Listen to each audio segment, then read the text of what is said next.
Today's talk is called Godding. It's actually for those of us who don't like the word God. Because for a lot of people, isn't that word God just packed with a lot of intense feelings? For some people, good feelings. For some, not so good. This talk is about that experience. Whatever you call your God, label your God to be, Charles Fillmore, co-founder of Unity, very clearly said, he, she, or it will become for you. But what you call your God will become for you, because you are a goddess. You are a walking emanation of the immortal nature of God, and what you call yourself to be because of who you are, you will be. Today's talk could also be called God is a verb. God is a verb. And words are very powerful. How you use your words make a difference. For many of us, we put X's in front of where we've been. I'm an ex-Catholic, I'm an ex-Jew, I'm an ex-Methodist. Not everyone, but the big X, you know. We still have a sense of the celestial fragrance, the smell of the beloved. We still taste the fruit of it, but we're not so happy with the container it's gotten stuck in, right? That's when things start to stink. That's when God can become a noun. Stuck, in a position, no movement, no movement. And so we're looking at that pronouncement of it, and we're looking for a way in which we can bring forth the movement of the Holy Spirit that blows across all beings, no matter what their situation, with the same promise and the same hope and the same potential. But not all people are aware of that presence and that power. I got my first lesson in God from my dad, Alvin, who was my first God. We'd be sitting on the aft end of the boat that he called reality. It was his reality. And he'd, after dinner, be having a drink, which he had many drinks during the day, and we'd be, after a great meal, sitting there with the stars over us in the boat, gently rocking back and forth. He'd have his feet up on the handrail. He'd say, "Son, there's something out there. It's really big, bigger than both of us. Let's drink to it." And that was the end of my lesson. It never went any further. And you know what? I thank him for that, because I didn't get filled up with a whole lot of excess baggage after work. I could find out what God was for me, my personal experience of God in my own life, without a whole lot of stuff that other people got handed to them. I was bar mitzvahed when I was 13. That was something that if you grew up in Great Neck, Long Island, and you were Jewish, you got bar mitzvahed. There was no debate about that. And so I was forced to memorize a whole lot of Hebrew, and I was having at that time difficulty with English because I was slightly dyslexic. It was in the 50s, it was undiagnosed, and it was just pure hell for me to have to figure out what these words meant. But I did find out during that process that I was good at memorizing things. I could memorize a whole bunch of stuff and not know what any of it meant and just burp it back out. Some would say that's all I'm doing now too. But I didn't slip that at the first service. It does come in. And so I got through that. I gave it back. And probably only the rabbi knew that I'd missed most of the words. Nobody else really cared. And when I left, I was a man to go on my own journey to find out what my relationship of God was all about. Because I had the sense of the celestial smells and the taste in my mouth of something divine, but I wasn't sure about what the name was. My story actually comes from a tale. What's the name of the tale? I forgot the name of the tale of, by T.S. Eliot, Tale of When You Find Your Face. I think that was the name of it. And it's a story about a protagonist named Oral, who goes into a temple, and there he sees this statue of a beautiful, beautiful goddess, just filled with energy. And a priest comes over, and he says, "This is a beautiful goddess." And the priest says, "She's only just begun. She's not fully a goddess yet. She's got to go through a whole lot to get to the point where she'll be as beautifully inwardly as she is outwardly." And he says, "Well, what is the process by which you become godded?" Godded meaning the end result of what you already are. The process of godding it, and we're all here to become walking emanations of the beloved, to become godded. I'm calling today godding. Godding. So when someone says, "Well, do you believe in God?" You say, "Well, I believe and trust in godding." I believe in the process, moving me from my mortal nature to my immortal nature as a child of God, as a child of the infinite. I believe in that process moving through me, that everything is a part of my Godding process, and it's guiding me to awaken to who I am. It's helping me find the right teaching at the right time with the right people so I can continue to allow energy of spirit to move through me. Because again, as soon as something becomes a noun, it can become solidified. And then you stop growing. You become stuck. God is an energy blowing through us. All the great deities that we worship and know about all began as verbs. Verbs. I got to read this because it came out so well. I just have to share it with you. I don't want to mess this up. So there are moments when you will be like this. Zeus is thundering. You like that? Zeus is thundering. Aphrodite is beautiful. Vishnu is rescuing. Kali is destroying. Yahweh is I am being. Satan is I am opposing. Allah is Quraning, reciting.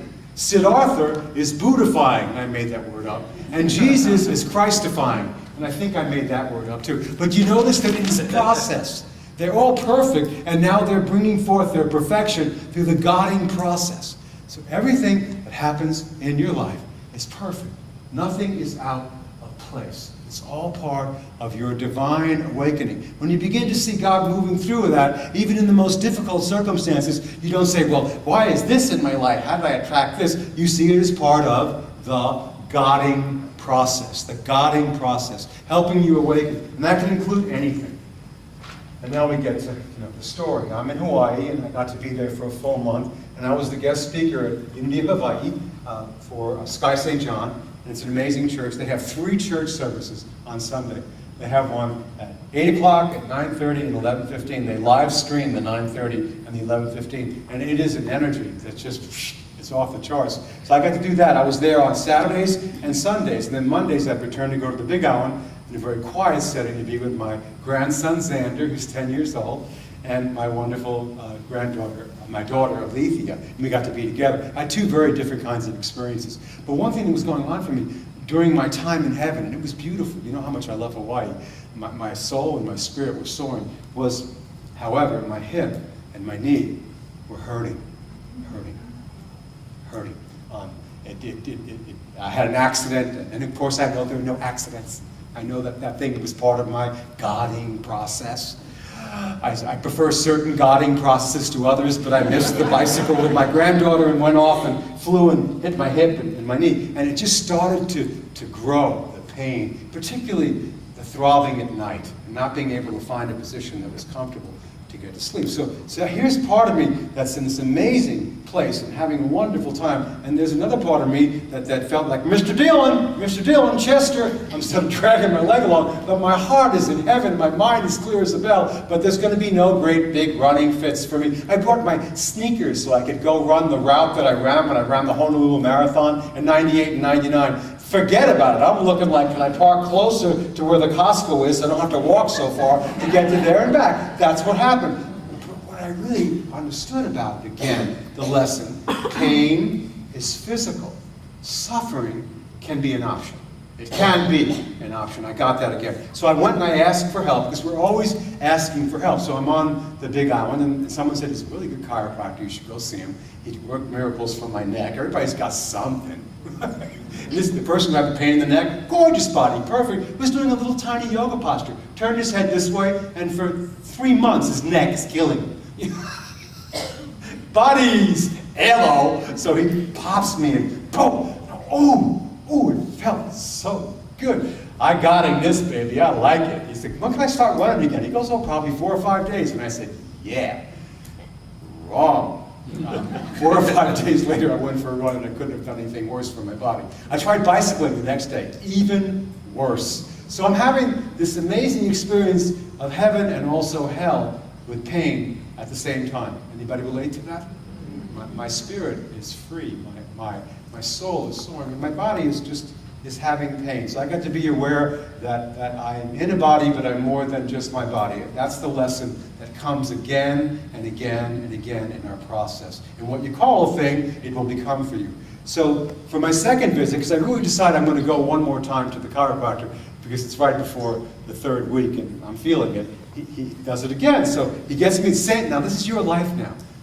Same chiropractor, same office, I'm lying down like this, he's got my leg up like this, and he's putting my knee up like this, and he turns it, and he goes like this, he moves it, and it's going snap, crackle, fizz, what a relief it is, pop, pop, pop, and he says to me, that is one old, worn out, tired hip. That is one old, worn out, tired hip.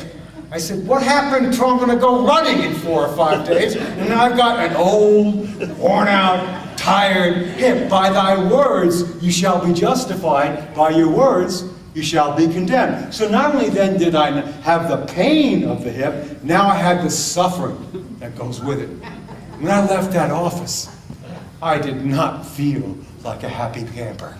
I walked out and I went, maybe I am just an old, worn out, tired hippie. Maybe this is my last hurrah. God's having me at this great big church so I can have 4 services. And maybe the whole thing is done and I'm washed out. Whatever you call your God, he, she, or it will become for you. The moment you take something and say, this is a noun, once you pronounce yourself something, leave no space around it, you'll live under the edict of your decision. It doesn't mean the pain will go away. It means you have a choice about how you want to look at that pain, to be aware of how powerful our words are all the time. How powerful are the words that we speak, that we say to ourselves, that we call other people. You all know, everyone's holding something. There's some ache, there's some pain. Point to it, you got it if you're here, and if you don't, you know someone who does. It's part of embodiment. But we are spirit, filled with life. We are a verb. The minute we begin to let energy move through us, things begin to change. So I'm on my third week, and I'm about to do the talk on the story of pi. Remember that talk, the present incarnation? I was just so proud to give that great talk to this church. And I had, you know the whistle, remember the whistle and the prop that I had? That great whistle? Well, I'm getting all ready. It's Saturday night, I'm getting ready for Sunday. And I realized I left the whistle on the Big Island. I'm on Oahu. I don't have the whistle.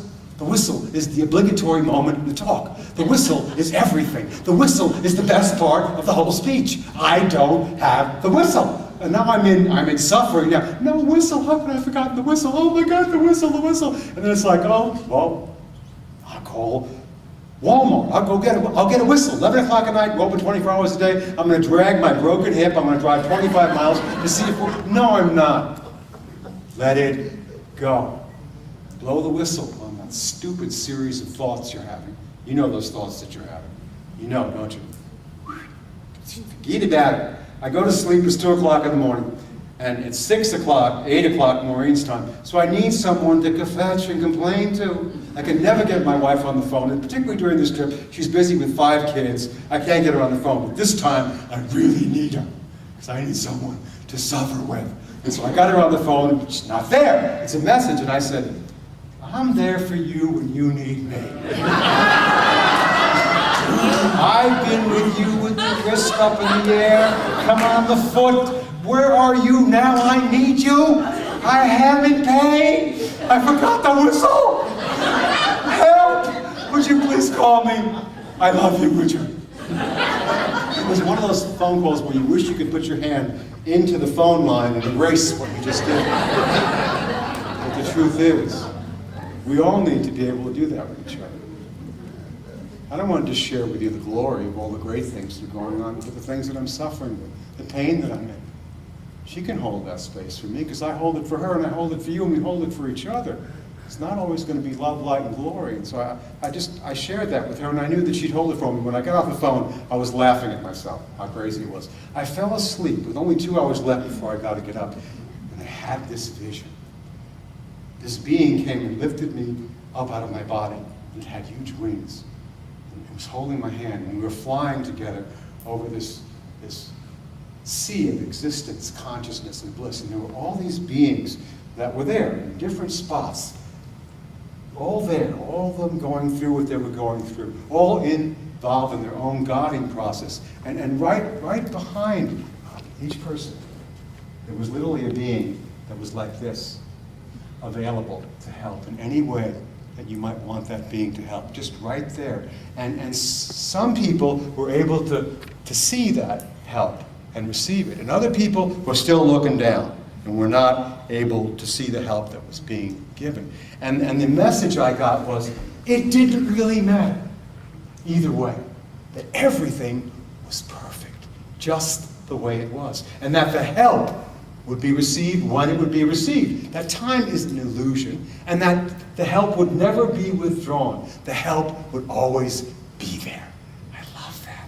In the sense of everything being perfect in an imperfect world was powerful for me. It was beautiful.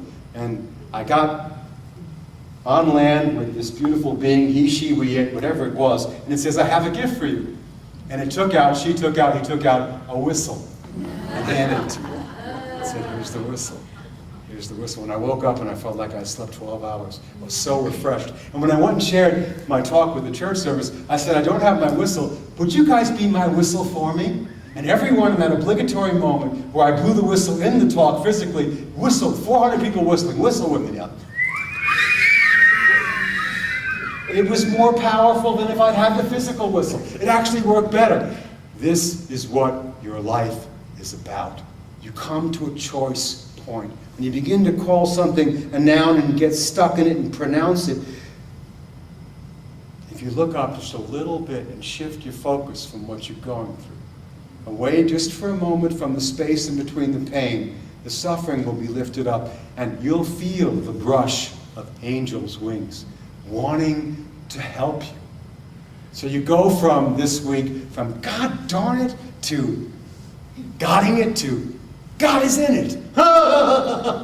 What a big leap. From God darn it, this again, to God is in it.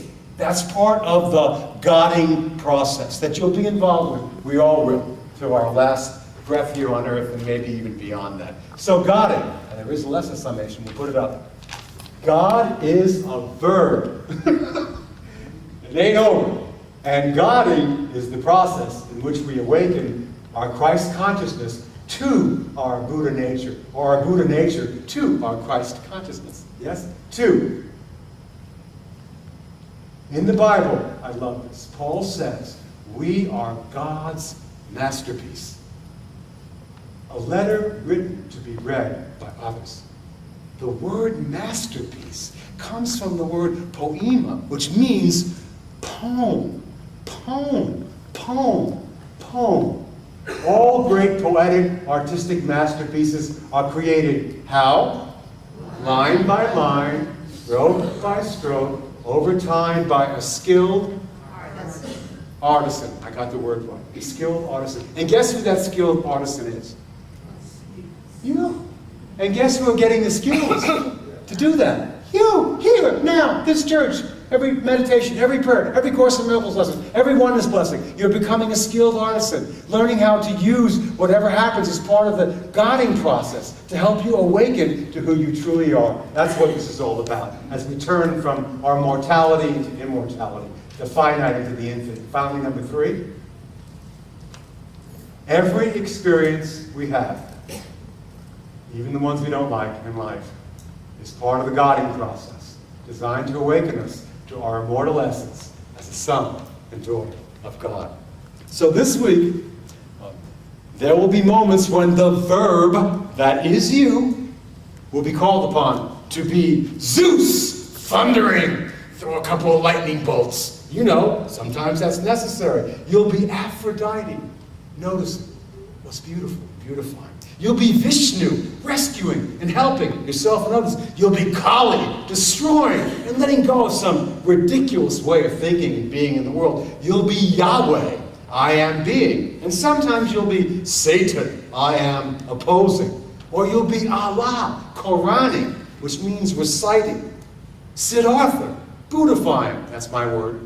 Or Jesus, Christifying. Be a skilled artisan. I got it right. And allow your own Godding process to guide you as you awaken to the masterpiece already present within you. You practice well and be free, not just for yourself, but for the benefit of all beings everywhere. Enjoy. Yes. Let's take a moment now to bless our love offering to this wonderful world.